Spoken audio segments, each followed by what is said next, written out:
လိုက်ရင်ချစ်စရာလေးနဲ့အပြစ်ကင်းပုံရတဲ့ဒီဦးရောပါမြေကျွတ်မလေးဟာတကယ်တော့ယောက်ျားရွေးတာအင်မတန်စီစာကြောင့်တဲ့သူပါဒီမြက်ခင်းပြင်မှာအထီးတွေအများကြီးရှိပေမဲ့သူကတော့အချိန်ကုန်ခံပြီးတကောင်ချင်းစီလိုက်မကြည့်ချင်ပါဘူးဒါကြောင့်ပဲသူမဟာသွေးထွက်တန်ရုပ်ဖြစ်စေမဲ့အချစ်ပြိုင်ပွဲကြီးတစ်ခုကိုလက်ကွက်နဲ့ဖန်တီးလိုက်ပါတယ်သူမဟာလူသားတွေနားမလည်နိုင်တဲ့ထူးခြားတဲ့အတန်လိုင်းတွေကိုထုတ်လွှတ်ပြီးအနားကအထီးအားလုံးကိုဖိတ်ခေါ်လိုက်ပါတယ်ဒီအတန်ကိုကြားရတဲ့မြေကျွတ်အထီးတွေအားလုံးချက်ချင်းပဲသူမရှာ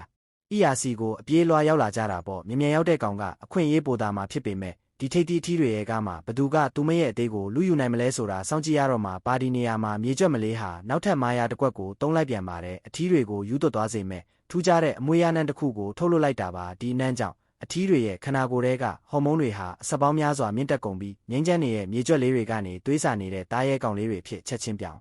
လဲသွားကြပါတယ်အချစ်အတွက်တင်မင်းတမန်တိုက်ပွဲကတော့စတင်ပါပြီးမြေကျွတ်အထီးနှစ်ကောင်ဟာအသက်ကိုပဓာနာမထားပဲအသေးလဲစတင်ကြိုက်ခဲကြပါတော့တယ်တကောင်ကိုတကောင်အနိုင်ရဖို့အတွက်သူတို့မှရှိသမျှအစွမ်းကုန်သုံးနေကြတာပါဒါပေမဲ့ပရိယေများတဲ့ဒီမင်းသမီးလေးကတော့ဘေးကနေအေးအေးဆေးဆေးရက်ပြီးဘသူနိုင်မလဲဆိုတာကိုပဲထိုင်ကြည့်နေပါတယ်